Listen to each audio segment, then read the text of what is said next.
Hinalikan ko lang ang litrato ng namayapa kong lola noong 3 taong gulang ako.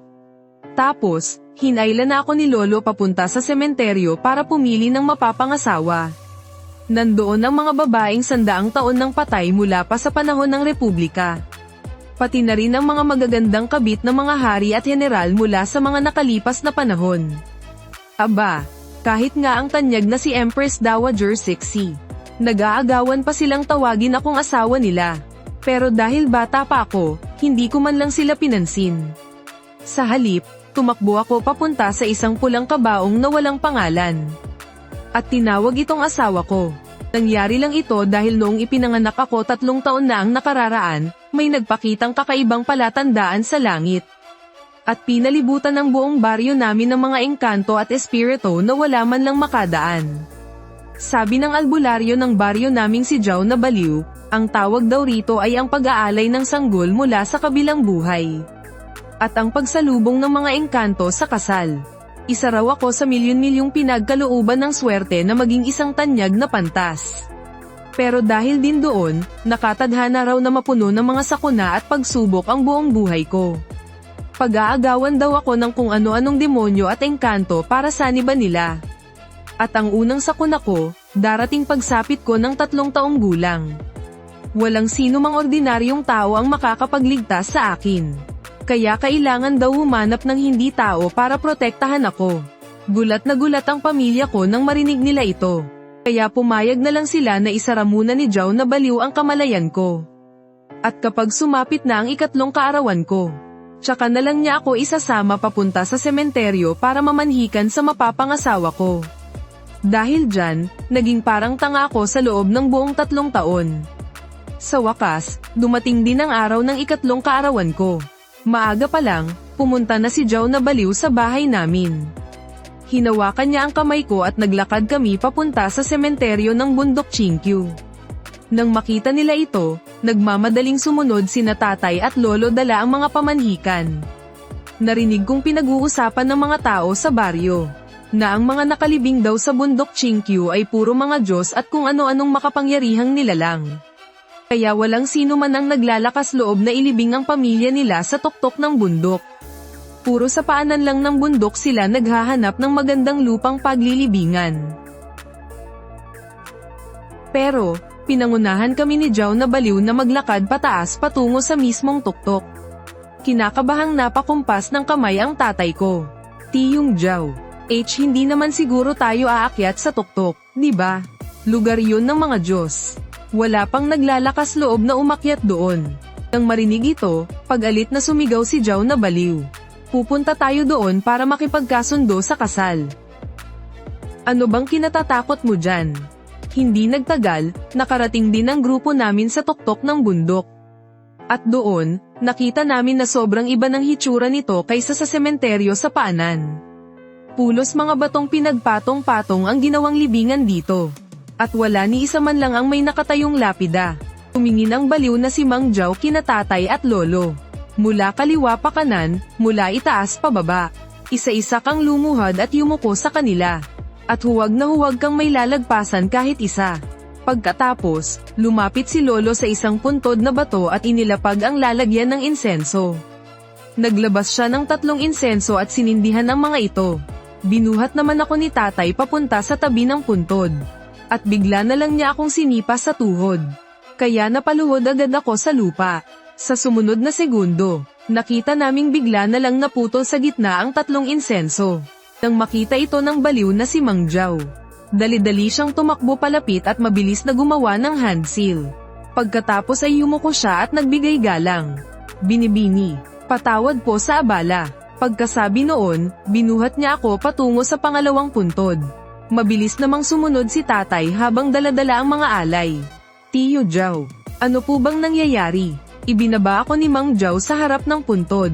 Ang puntod na iyon kanina ay sa isang dalagang anak ng general. Ayaw niyang pumasok at makasal sa pamilya nila ang anak mo. Sige, magbigay galang ka ulit. Pagkatapos ay sinipa na naman ni tatay ang tuhod ko. Kaya napabagsak na naman ang mga tuhod ko sa lupa. Pagkatapos ay tutok na tutok ang mga mata naming lahat sa 3 insenso. At nakita naming naging magulo at nagwala ang usok nito. Nang makita ito ni Mang Jiao, napabuntong hininga na lang siya. Tayo na, sa susunod na tayo. Nagpunta silang lahat sa pangatlong puntod na bato. Ganun pa rin ang ginawa namin. At naputol na naman ang insenso. Hanggang sa unti-unti nang dumilim ang paligid. At napaluhod na ako sa lahat ng mga puntod doon. Hinilat ni tatay ang nangangawit niyang braso at lumapit kay Mang Jiao. Tiyo Jiao, nandidiri yata ang mga dalagang ito sa anak ko dahil isa siyang tanga. Walang may gusto sa kanya. Ano na po ang gagawin natin? Totoong isa iyan sa mga dahilan kung bakit ayaw ng mga dalagang ito.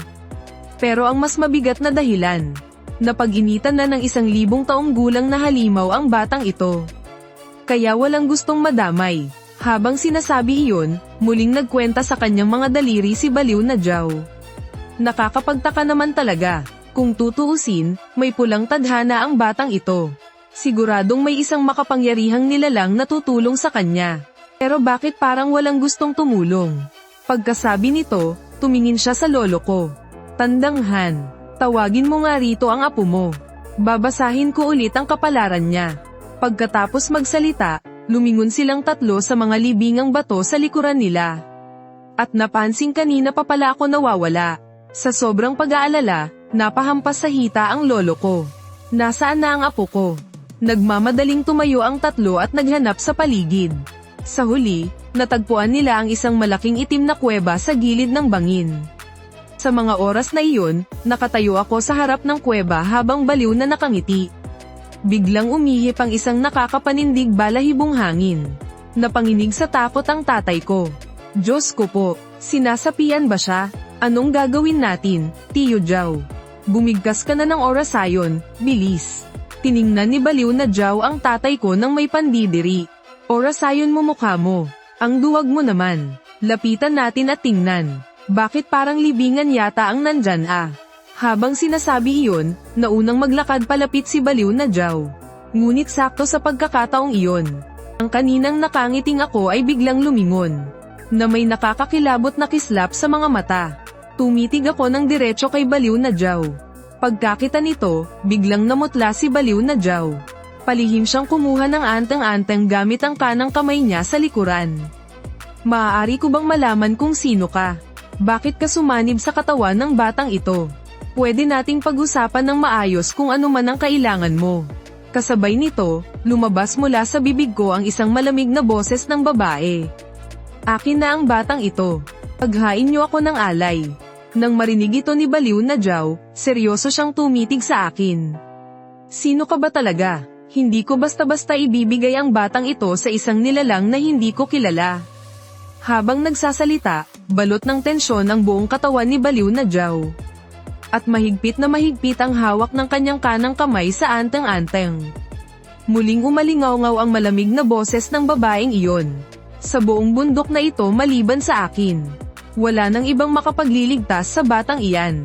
Lumapit kayo rito ngayon din at mag-alay sa akin. Tumigil siya ng sandali bago muling nagsalita. Walang kwenta yang anteng-anteng sa likuran mo. Inuutusan kita. Hindi ako nakikipagpakiusap. Pagkasabi niya noon bigla na naman akong napaluhod sa lupa. At bumalik na naman ang inosente pero blanko kong tingin.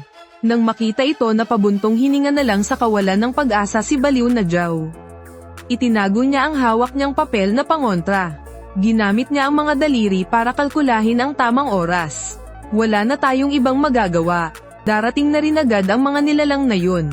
Halika na, mamanhikan na tayo. Pagkasabi nun lumapit si Baliw na Jiao sa isang basag na lapida sa tabi.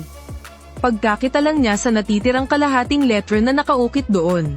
Bigla na lang namutla sa matinding gulat si Baliw na Jiao. Hindi makapaniwalang tinitigan niya ang itim na butas na iyon. Pagkatapos mabilis niyang pinagkiskes ang dalawa niyang daliri. Biglang nagliyab ang isang maliit na apoy sa kanyang kamay. At agad nitong sinunog ang piraso ng lapida. Nagtaka ang lolo ko nang makita niya ito. Sino ba talaga ang dalagang ito? Agad siyang sinaway ni Baliw na Jiao gamit ang matalim na boses. Huwag na kayong magtanong ng kahit ano. Tanging ang dalagang ito lang ang makakapagligtas sa pamilyahan. Paluhurin mo agad ang anak mo para magbigay galang. Pagkarinig nito, dali-daling nagayos ng mga alay ang lolo at tatay ko. Pagkatapos ay nagsindi sila ng 3 insenso. Sa pagkakataong ito, diretsong pataas ang lipad ng usok ng insenso. Nang makita ito ng tatay ko, napatalon siya sa sobrang tuwa. Tiyong Zhao, gumana na talaga siya ngayon. Itinaas ni Baliw na Zhao ang kamay niya at hinampas sa noo ang tatay ko. Umayos ka nga at magbigay galang sa harap ng dalagang ito. Huwag kang talon ng talon dyan. Pagkatapos sabihin iyon, lumapit siya sa akin. Ay ho, kailangan mong manatili sa loob ng kabaong buong araw. Huwag na huwag kang lalabas kahit anong mangyari. Kapag lumabas ka dyan, buhay mo ang kapalit. Alam mo ba, pagkasabi niyon, binuhat ako ng baliw na si Zhao at naglakad papunta sa maitim na butas na iyon. Sa loob ay may nakalagay na isang napakapulang kabaong. May banayad na amoy ng bulaklak sa hangin. Nang maamoy ito, biglang nag-iba na naman ang timpla ng mukha ng baliw na si Zhao. Nagmamadali niya akong inilagay sa loob ng kabaong. At dali-dali niyang isinama ang tatay at lolo ko pababa ng bundok. Habang ako naman ay naiwang tulala sa aking kinatatayuan. Hindi nagtagal, narinig sa labas ng butas ang tunog ng isang maliit na tambol. Pagkarinig sa tunog na iyon, parang naengkanto akong naglakad papunta sa bungad ng butas. Nakita ko na lang na biglang may naglitawang maraming bata sa sementeryo sa labas. May isang bata na mukhang napakalaki ng pangangatawan. At pinaglalaroan sa kanyang kamay ang isang maliit na tambol. Dahil bata pa ako, mabilis akong naakit dito. Akmang lalapit na sana ako. Nang marinig ko sa aking tainga ang pamilyar at malamig na boses ng isang babae. Tanga, bumalik ka rito. Hindi sila mga tao. Samantala, ang malaking bata na hindi kalayuan ay ngumiti sa akin ng napakabait. Bata, gusto mo bang laruin ito? Humadyak at ako, at humakbang ng 2 beses paarap. Nang makita ito ng malaking bata, mas lumapad pa ang kanyang ngiti. Halika, bilis, makipaglaro ka na sa amin. Wala sa sariling humakbang na naman ako papalapit. Nang halos makalabas na ako sa sementeryo, ang nakangiting malaking bata ay biglang naging isang halimaw na weasel. At nag-anyong halimaw rin ang iba pang mga bata. Hihihi, Yin Chanzi. Sa wakas, dumating din ang araw na ito. Pagkasabi nito, tumakbo gamit ang 4 na paa ang malaking weasel at sumugod sa akin. Nang makita ko ito, doon ko lang lubusang napagtanto ang panganib. Dali-dali akong napaatras ng ilang hakbang. Pero dahil nanginginig ang mga binti ko, ay napabagsak na lang ako at napaupo sa lupa. At nakalapit na sa mismong harapan ko ang malaking weasel. Handa ng kagatin ng matutulis nitong ngipin ang aking ulo. Saktong-sakto sa sandaling iyon. Bigla na lang umalingaw-ngaw ang isang malamig na boses. Wala kayo sa lebel para agawin ang pag-aari ko. Saan nyo kinukuha ang kakapal ng mukha nyo? Mamatay kayo. Pagkasabi nito, agad na umihip ang isang nakakapanindig balahibong hangin sa paligid. Sa isang iglap, tinangay at tumilapon ang malaking weasel. Pagbagsak nito sa lupa, napahalingding ito sa sobrang sakit at takot. Bahagang buntot na kumari pa ito ng takbo. Sumunod ding nagtakbuhan ng iba pang maliliit na weasel. Pagkatapos ay galit na sumigaw sa akin ang boses ng babae. Tanga, bumalik ka rito ngayon din, bilis. Natigilan ako nang marinig ko iyon. Bago pa suray-suray na gumapang pabalik sa tabi ng kabaong. Hindi ko alam kung gaano katagal ang lumipas. Nagsimula na akong antukin, kaya sumandal ako sa kanto ng kabaong at nakatulog. Sa kalagitnaan ng pagtulog, tila may narinig akong malabong tunog ng naglalaban. Pagdilat muli ng aking mga mata, nakita kong may nakakasilaw na liwanag na nagmumula sa loob ng kabaong. Sa isang iglap, nawala ang inosenteng katangahan sa aking mga mata. Kasabay nito ay umalingaw-ngaw sa aking tainga ang boses ng babae. Tanga, malapit ng mag-umaga, binuksan ko na ang iyong isipan. Tandaan mo itong sasabihin ko. Maraming nilalang ang dumating ngayong gabi.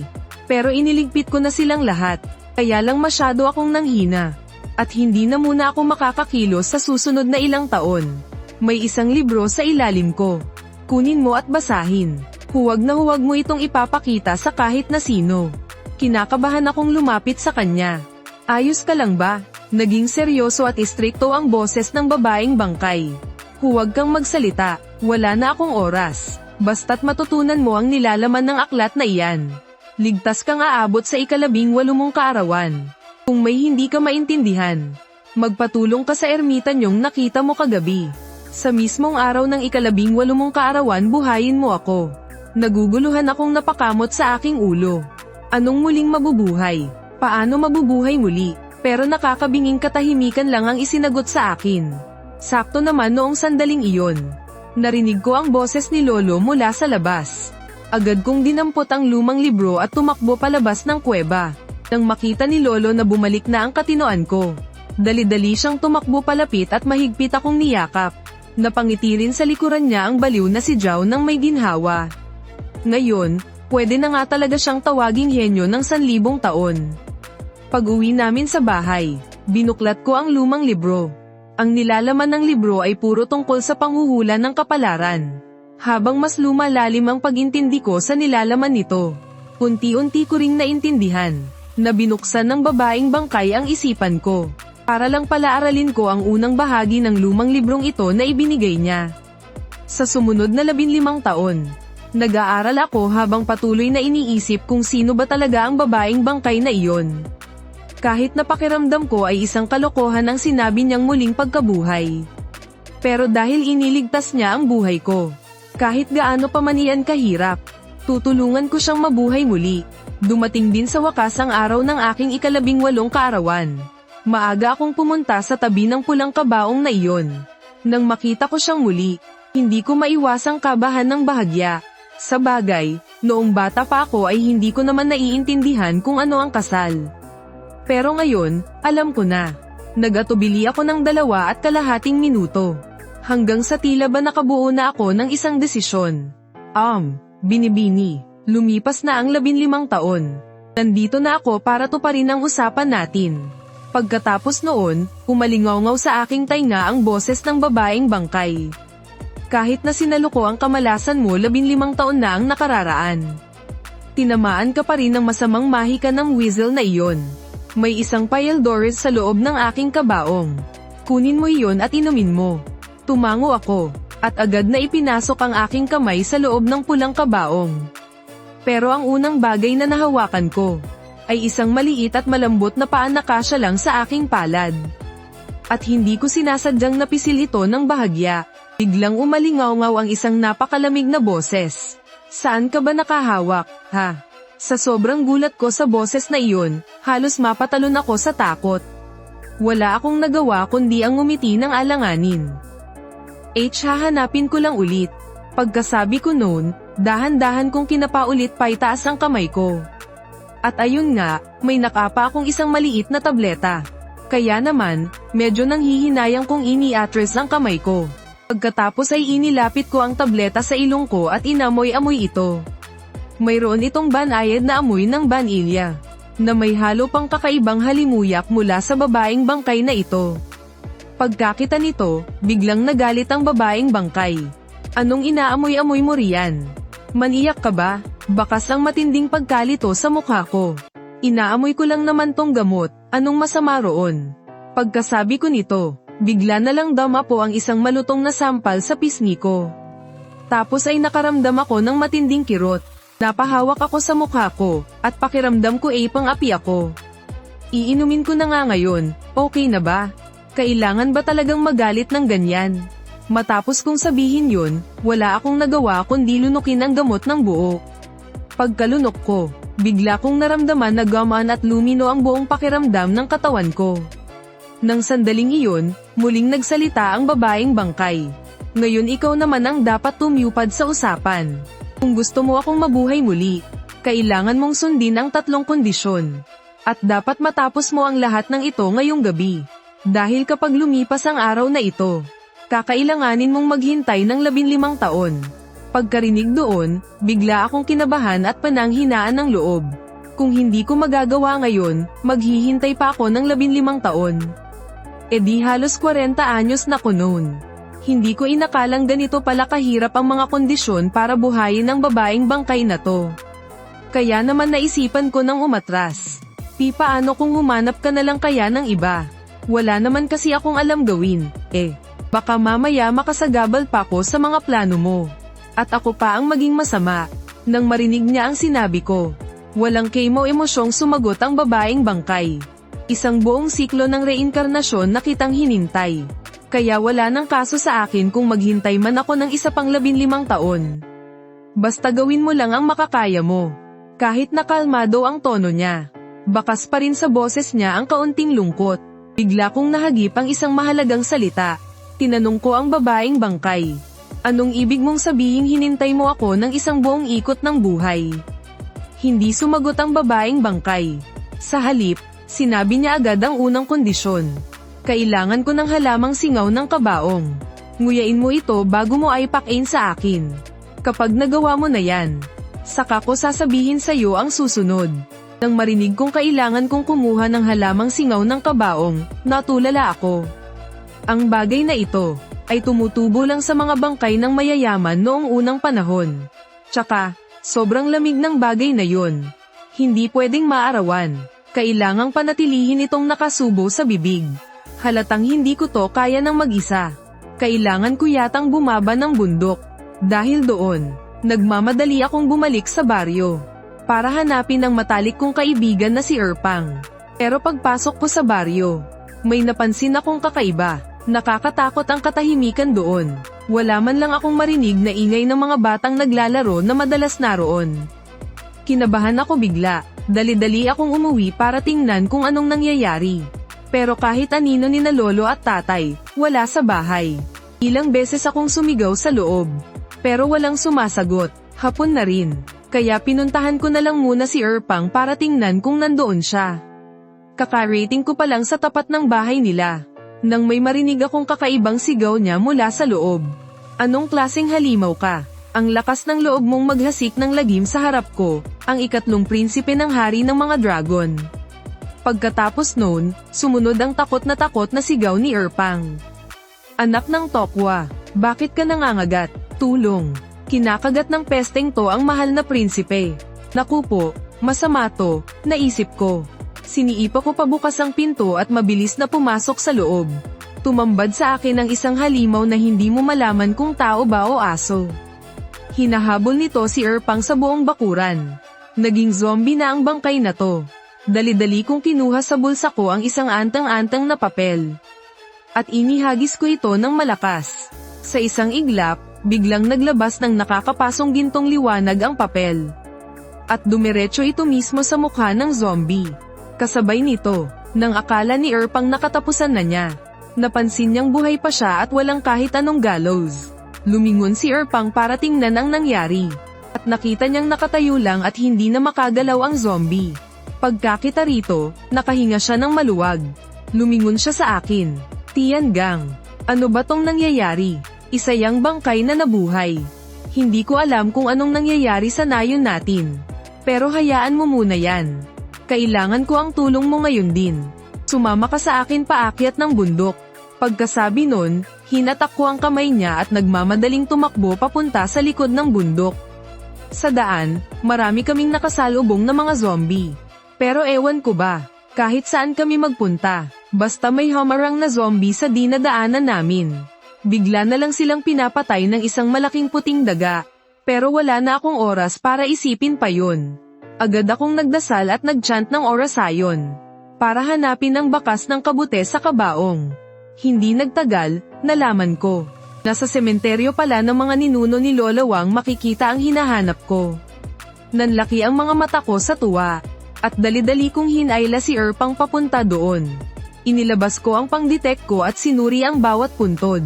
Sa wakas, gumana ito sa tapat ng puntod ng ikapitong lolo sa tuhod ni Lola Wang.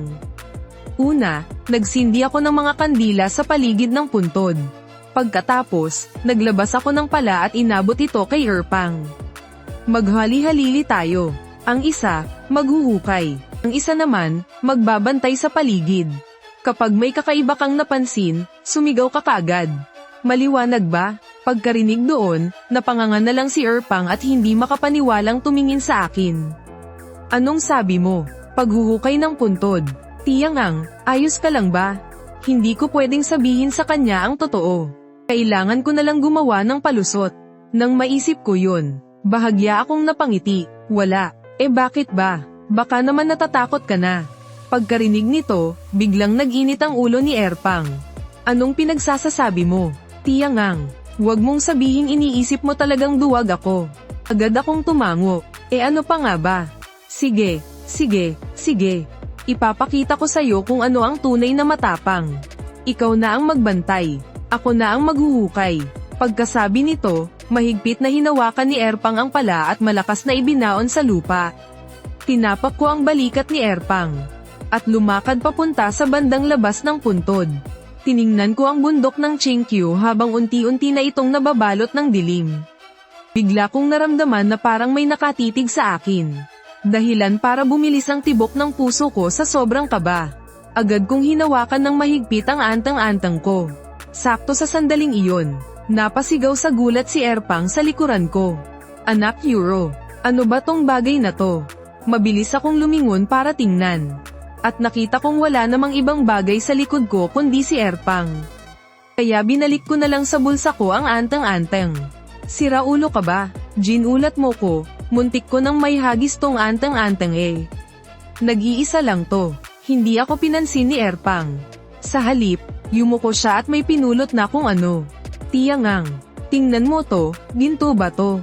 Pagkarinig ko noon, bigla akong nakuryoso. Lumapit ako kay Erpang. At nakita ko ang isang gintong kadena na hawak-hawak niya. Sabik na sabik akong tiningnan ni Erpang. Tiyangang, yayaman na tayo. Sino ba namang mag-aakala na may ginto sa loob ng puntod na to? Siguradong marami pa dyan sa ilalim. Hatiin natin to mamaya, Tumango ulit ako, at bumalik sa pwesto ko kanina para magbantay. Pero sa gilid ng mata ko, napansin ko sa timog silangang bahagi. Nabigla na lang humandap-andap ang kandila. Dahil dito, mabilis akong napatingin kay Erpang. Teka, tigil ka muna sa paghuhukay. Bakit biglang umaandap-andap yung kandila? Pero parang wala man lang narinig si Erpang sa mga sinabi ko. Paulit-ulit pa rin siyang naghuhukay sa puntod. Bigla na lang, humihip ang isang malamig at nakakakilabot na hangin.